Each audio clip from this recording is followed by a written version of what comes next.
போகிறேன். Collaborative leadership skill. First நீங்கள் தெரிஞ்சுக்க வேண்டியது கொலாபரேட்டிவ் அப்படின்னா என்ன. நம்ம ஒரு விஷயத்தை இண்டிவிஜுவலாக பர்ஃபார்ம் பண்ணும்போது நம்ம பெரிய அளவுக்கு க்ரோத் இருக்காது. டீம் சக்ஸஸ், ஆர்கனைசேஷன் சக்ஸஸோட நம்ம பயணிக்கும் போது தான் நம்ம வந்து ஒரு கிரேட் சக்ஸஸராக, ஒரு லீடராக, ஒரு கிரேட் எம்பையராக நம்மளை வந்து கன்சிடர் பண்ணுவாங்க. ஸோ அப்போ எப்படி நம்ம அந்த கொலாபரேட்டிவ் ஸ்கில்ஸை பற்றி தெரிஞ்சுக்கலாம் அப்படிங்கிறது தான் இன்னைக்கு டாபிக்கு. ஸோ கொலாபரேஷன் மெச்சூரிட்டி லெவல் அப்படின்னு சொல்லி நம்ம பார்த்தோம்னா 4 கேட்டகரியாக நம்ம சொல்லலாம். ஃபஸ்ட்டு வந்து கொலாபரேட்டிவ் பீப்புள்ஸ் கோஆர்டினேட்டாக ஒர்க் பண்ணுறாங்களா அப்படிங்கிறத நம்ம பார்க்கணும். கோஆர்டினேட் அப்படின்னா அவங்களுக்குள்ள ஒரு நெட்வொர்க்கிங், அவங்களுக்குள்ள அஃபிஷியலான ஒரு ரிலேஷன்ஷிப், அவங்களுக்குள்ள ஒரு அஃபிஷியல் சப்போர்ட்டு, இது மாதிரி அவங்க டீமுக்குள்ள அவங்க பரஸ்பரசமாக ஒவ்வொருத்தருக்கு ஒருத்தரும் ஹெல்ப் பண்ணிக்கணும், அவங்களுக்குள்ள சப்போர்ட் பண்ணிக்கணும். அஃபிஷியலாக எடுத்து அவங்க அந்த ஒர்க்கு, அந்த ப்ராப்ளம் சால்வ் பண்ணுறதுக்கு அவங்களோட நாலேஜை ஷேர் பண்ணுறாங்க, சப்போர்ட் பண்ணுறாங்க அப்படிங்கும்போது that is call the coordinated. That's the first level. Coordinative பர்சனாக இருக்கமா நம்ம அப்படிங்கிறது பார்க்கணும். ஒரு லீடர் தான் டீமில் இந்த கொலாபரேட்டிவ் ஸ்கில்ஸை டெவலப் பண்ணுறாருன்னு வச்சுங்க, அவர் மிகப்பெரிய அளவுக்கு சக்ஸஸ் ஆவார், பெரிய பெரிய அச்சீவ்மெண்ட்டாக வருவார். பட் அந்த லீடர் அந்த கொலாபரேட்டிவ் ஸ்கில்ஸை பற்றிய நாலேஜ் அவருக்கும் இல்லை, சபார்டினேட்டுக்கும் சரியாக கொடுக்கல, அந்த ஹெச்ஓடிக்கும் கொடுக்க தெரியல, ட்ரெயின் பண்ண தெரியல, சபார்டினேட்டை கொலீக்ஸை ட்ரெயின் பண்ண முடியல அப்படின்னா அவர் அவுட்கம் ரிசல்ட் கொடுக்க முடியாது. ஸோ அப்படி நீங்கள் நல்லா தெரிஞ்சுக்க வேண்டிய விஷயம் என்னென்னா, கொலாபரேட்டிவ்ங்கிறது ரொம்ப ரொம்ப முக்கியம். கொலாபரேட்டிவை நம்ம 4 பார்ட்டாக மெச்சூரிட்டி லெவலில் 1, 2, 3, 4 அப்படின்னு சொல்லி நம்ம பிரித்து பார்ப்பாங்க. அதில் ஃபர்ஸ்ட் லெவல் தான் கோஆர்டினேட்டட் லெவல். கோஆர்டினேட்டடுங்கிறது என்னது? கம்யூனிகேஷன். ஒவ்வொருத்தரும் அவங்களோட அஃபிஷியலாக எப்படி கனெக்ட் ஆகுறாங்க, அவங்கள மெர்ஜ் ஆகிக்கிறாங்க அப்படிங்கிறது தான் இதில் ஒரு மெயின் பாயிண்ட். சரி, கோஆர்டினேட்டட் பீப்புள் எப்படி இருப்பாங்கன்னா, people share information and hand offs but work is still siloed. அப்போ என்ன அர்த்தம்?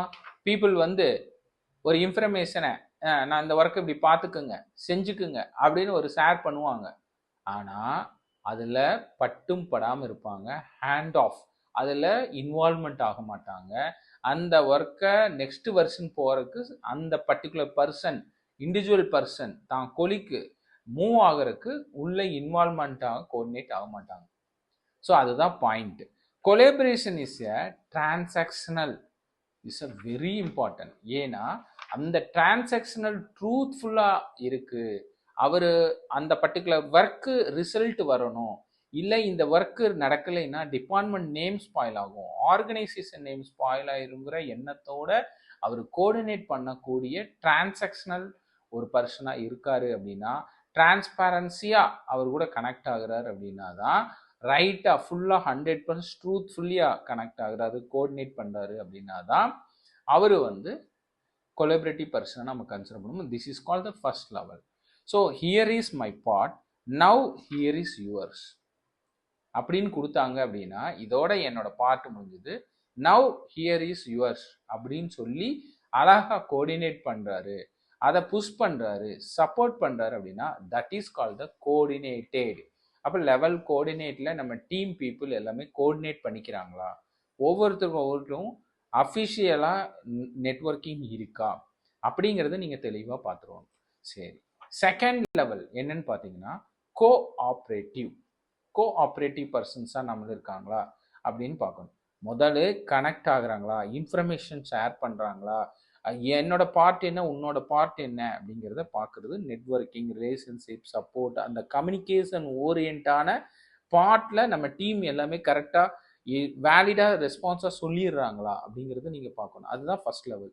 Second cooperative. கோஆப்ரேட்டிவ்னா என்னது? There is a good will and support but people stay in their lands. Let me know if you need help.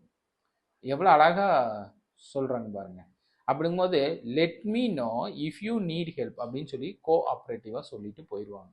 But அவங்க வந்து அந்த பர்சனோடைய கூட இருந்து அவருக்கு ஹெல்ப் பண்ணி அந்த ஆப்ரேஷன்ஸ் ஃபங்க்ஷன் ஆகிறதுக்கு கூட இருந்து ஹெல்ப் பண்ணக்கூடிய பர்சனாக இருக்காரா, ட்ரூத்ஃபுல்லாக அவருக்கு ஹெல்ப் பண்ணுறாரா அப்படிங்கன்னு பார்க்கறது தான் கோஆப்ரேட்டிவ். கோஆப்ரேட்டிவ் அப்படின்னா there is a goodwill and support but people stay in their lane. அப்போ நம்ம கண்டுபிடிச்சிடலாம் நம்ம பர்சன்கள் வந்து கோஆப்ரேட்டிவ் லெவலில் இருந்து மாறல. அப்போ அந்த ஆப்ரேஷன் ஏரியாவில் எந்த அளவுக்கு கோஆப்ரேஷன் பண்ணுறாங்க, தான் பார்த்து முடிஞ்சிருச்சு அவனோட ஆப்ரேஷன்ஸ் நீ பார்த்துக்கோ அப்படின்னு சொல்கிறாங்களா, இல்லை தான் பார்ட்டோட அவரோட பார்ட்லையும் சப்போர்ட் பண்ணி அவரும் ஜெயிக்கும்னு நினைக்கிறாரா அப்படிங்கிறது தான் அந்த cooperative area. So second level உங்களுக்கு புரிஞ்சிருக்கும். Third level collaborative level. இந்த இடத்துல தான் ஷேர்டு கோல்ஸாக இருக்கணும். இப்போ எப்படின்னா நீங்கள் ஒரு கோல் பிரிக்கும் போது டீம் மெம்பர்ஸ் இவருக்கு அந்த கோல் பாதி இருக்கணும். ஹெச்ஓடிஸ்னா அவரோட அச்சீவ்மெண்ட்ஸில் இருக்கக்கூடிய கோல்ஸில் ஒரு கோல்ஸ் அடுத்த செகண்ட் லைன், இன்னொரு செகண்ட் லைனுக்கு இன்னொரு கோல்ஸ், இன்னொரு செகண்ட். அப்போ அந்த ஹெச்ஓடிக்கு 3 கோல்ஸ் நீங்கள் ஃபிக்ஸ் பண்ணும்போது ஆனுவலி இந்த 3 கோல்ஸ் சப்பார்டினேட் செகண்ட் லைனுக்கு பிரித்து கொடுக்குறோம். அவங்களோட டவுன் லைனுக்கு அதோட டிவிஷனான அச்சீவ்மெண்ட்ஸ் கொடுக்குறோம். இப்படி ஷேர்டு கோலாக கொடுக்கக்கூடிய விஷயம் கொலாபரேட்டிவ்ங்கிற 3வது ஸ்டேஜில் இருக்கணும். அப்போது ஷேர்டு ஒர்க் ஃப்ளோஸ் இதை சார்ந்து முதல் ஹெச்ஓடிக்கு இது டார்கெட்டு, இதை அவங்க அச்சீவ் ஆகணும்னா செகண்ட் லைன் ரெஸ்பான்சிபிலிட்டி இருக்கும், அதுக்கப்புறம் தேர்ட் லைன் இருக்கும், அப்புறம் கிரவுண்ட் லைன் இருக்கும். இந்தமாரி ஷேர்டு ஒர்க் ஃப்ளோஸ் இருக்கணும். ஷேர்டு ஓனர்ஷிப், இந்த ஏரியாவுக்கு நீ பொறுப்பு, இந்த ஏரியாவுக்கு நீ பொறுப்பு, இந்த இடத்துல நீ ரெஸ்பான்ஸ் எடுத்துக்கணும் அப்படின்னு சொல்லி சென்ஸ் ஆஃப் ஓனர்ஷிப்பை நம்ம டிவைட் பண்ணி எம்பவராக கொடுக்கக்கூடிய பர்சனாக நம்ம இருக்கணும், கொலாபரேட்டிவ் பர்சனாக. Teams problem solve together and plan together. அப்போ ப்ராப்ளம் வந்து டீமாக உட்காந்து அவங்க பிளான் பண்ணணும், ரிசால்வ் பண்ணக்கூடிய பர்சனாக டீம் இருக்கான்னு பார்க்கறது தான் collaborative team. So we are doing this together, நாங்கள் எல்லாம் ஒன்றா சேர்ந்து இதை செஞ்சோம் அப்படின்னு அந்த டீம் பேசுதான்னு பார்க்கணும். இண்டிவிஜுவலாக இல்லை சார் நான் தான் சார் இதை பண்ணேன், நான் தான் சார் செஞ்சேன், I did sir, I done sir, we டன்னு சொல்லும்போது அதை வேற மாதிரி. பட் ஐ டன் அப்படின்னு சொல்லும்போது நீங்கள் வந்து இதெல்லாம் கேர்ஃபுல்லாக பார்க்கணும். That particular person collaborative skills இல்லை அப்படின்னு தெரிஞ்சுக்கணும். எப்பவுமே உங்களுக்கு தெரியும், ஸ்மால் ஒர்க் பண்ணி you're winning, you're become a successful, நீ ஒரு பொட்டன்ஷியல் பர்சன் ப்ரூவ் பண்ண முடியும். பட் நீங்கள் டீமாக ஜெயிக்கும் போது தான் you are going to win the championship.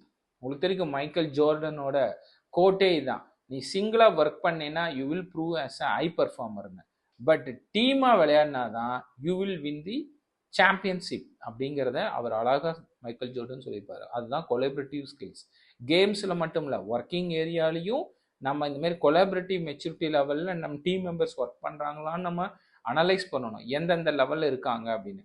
First level இருக்காங்கன்னா அவங்க எப்படி புஷ் பண்ணி செகண்ட் லெவல் கொண்டு போகிறது, செகண்ட் லெவல் இருக்காங்கன்னா எப்படி புஷ் பண்ணி தேர்ட் லெவல், ஃபோர்த் லெவல் கோ கிரியேட்டிவ். கோ கிரியேட்டிவ் அப்படிங்கும்போது த ஹையஸ்ட் ஃபார்ம் ஆஃப் கொலாபரேஷனாக இருக்கும் அவங்க. அப்போ எப்படி அவங்க இனோவேஷனாக திங்க் பண்ணுவாங்க, டீமாக அடுத்தது என்ன பண்ணலாம், இந்த ப்ராப்ளத்தை ரிசால்வ் பண்ணுறதுக்கு என்ன மாதிரி சிஸ்டம் டெவலப் பண்ணலாம், என்ன மாதிரி ப்ராசஸ் டெவலப் பண்ணலாம், என்ன நியூ ப்ராஜெக்ட் டெவலப் பண்ணலாம் அப்படின்னு திங்க் பண்ணுவாங்க. That is called the co creative. So people don't just execute together, they designed and innovate together.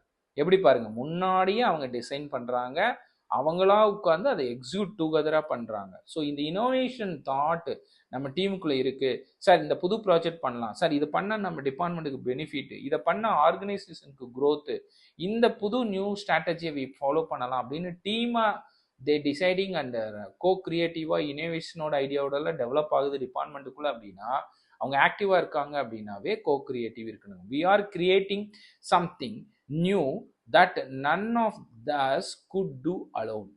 நம்ம இதை கிரியேட் பண்ணியிருக்கோம், யாருமே வந்து தனியாக இது பண்ண முடியாது, நம்ம குட் டூ அலோன். அப்போ நம்ம எல்லாம் சேர்ந்து இதை பண்ணலாம் அப்படின்னு சொல்லி திங்க் பண்ணக்கூடியதான் கோ கிரியேட்டிவ். ஸோ அப்படிங்கும்போது கோ கிரியேட்டிவ் பர்சன்ஸ் நமக்குள்ள டிபார்ட்மெண்ட்டுக்குள்ளே கிரியேட் ஆகணும். ஒருத்தர் திங்க் பண்ணி வராமல், டே இந்த இடத்துல உனக்கு you have the problem, so நான் இந்த மாதிரி I will support you, so அப்போ நீ இந்த இடத்துல இப்படி பண்ணுன்னா நம்ம பெஸ்ட் ரிசல்ட் பண்ணலாம், உன்னோட ஒர்க்கு பேர்டன், ஒர்க் லோடு எல்லாமே கம்மியாகும், ஸ்ட்ரெஸ் ஃப்ரீயாக ஹாப்பியாக ஒர்க் பண்ணலாங்கும் போது அந்த என்வாயர்மெண்ட் எப்படி இருக்குன்னு பாருங்கள்.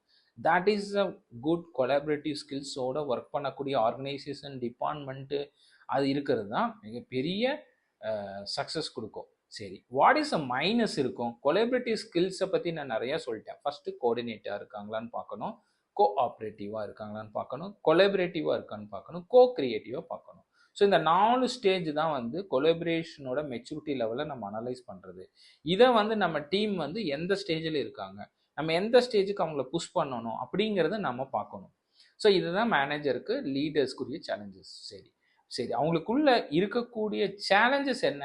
இதெல்லாம் படிக்கும்போது பார்த்தா ரொம்ப ஈஸியாக இருக்குது சார், நான் அப்படி தான் சார் இருக்கேன், அப்படி தான் செய்கிறேன்றாங்க. ஆனால் நம்ம ஒவ்வொரு இண்டிவிஜுவல் ஸ்கில்ஸ் உள்ள பர்சனும் கோஆர்டினேட்டாக இருக்காங்களா, அவங்களுக்குள்ள ஷேர் பண்ணிக்கிறாங்களா, அவங்களே இனிஷியேட் எடுத்து பேசிக்கிறாங்களா, ப்ராப்ளம் ரிசால்வ் பண்ணாங்களா, இல்லை அவன் வந்து நம்மளை கேட்கணும்னு நினைக்கிறாங்களா, இப்படிலாம் நம்ம திங்க் பண்ணி பார்க்கும்போது what is that main minus என்னன்னு பார்த்தீங்கன்னா, அவங்க ஈகோயிஸ்டாக இருப்பாங்க. ஈகோவாக இருக்கும் அவங்களுக்குள்ள. நான் பெரியவன் நீ பெரியவன் அப்படின்னு நினைப்பாங்க. ப்ரௌடாக ஒரு கௌரவமாக ஒரு திங்க் பண்ணுவாங்க. ஸோ இதெல்லாம் வந்து அவங்களோட டிபார்ட்மெண்ட்டில் இருக்கக்கூடிய ஒரு மைனஸ். ஒரு டிரான்ஸ்பரன்சியாக அவனுக்கு டேட்டா கொடுக்க மாட்டாங்க. கொடுத்தா எங்கே அவன் ஜெயிச்சிருவானோன்னு ஒரு ஜெலஸ் இருக்கும், ஒரு அன்வான்ட் ரிவெஞ்ச் இருக்கும், வெஞ்சன்ஸ் இருக்கும். ஸோ இந்த மாதிரி நிறைய டாக்ஸிக் விஷயம் இருக்குது. அப்படிங்கும்போது டீம் ப்ராடக்டிவிட்டி வராது, டீம் சக்ஸஸ் வராது. நான் சொன்ன சாம்பியன்ஷிப் நீங்கள் கேமில் ஜெயிக்க முடியாது. ஸோ இப்போ இதெல்லாம் மிகப்பெரிய மைனஸ். அப்போ கொலாபரேட்டிவ் ஒர்க் பண்ணும்போது டீம் மெம்பர்ஸோட கல்ச்சரை நம்ம ஸ்ட்ரீம்லைன் பண்ணுறதுங்கிறது ரொம்ப முக்கியம்.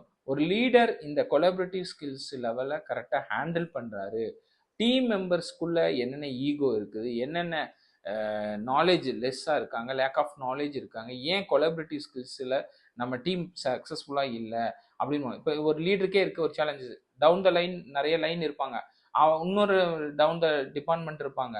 ஸோ ஒரு 3-4 டிபார்ட்மெண்ட்ஸ் தான் கீழே இருக்குது அப்படின்னா 4 ஹெச்ஓடிஸும் 4 கேட்டகரியில் இருந்தாங்க அப்படின்னா ஹெச்ஓடிஸ்க்கு ஒவ்வொருத்தருக்கும் இன்டர் கம்யூனிகேஷன் ட்ரான்ஸ்ஃபர் வந்து நம்ம தான் போய் பண்ணணும், மீடியேட்டராக இருக்கணும். ஸோ இப்போ அதெல்லாம் நமக்கு தேவையே இல்லை. அது அவங்க கொலாபரேட்டிவ் ஸ்கில்ஸோட ஒர்க் பண்ணுறாங்க, மெச்சூரிட்டியாக திங்க் பண்ணுறாங்க அப்படின்னா அவங்களே வந்து மெச்சூரிட்டியோட ஒர்க் பண்ண ஆரம்பிச்சிருவாங்க.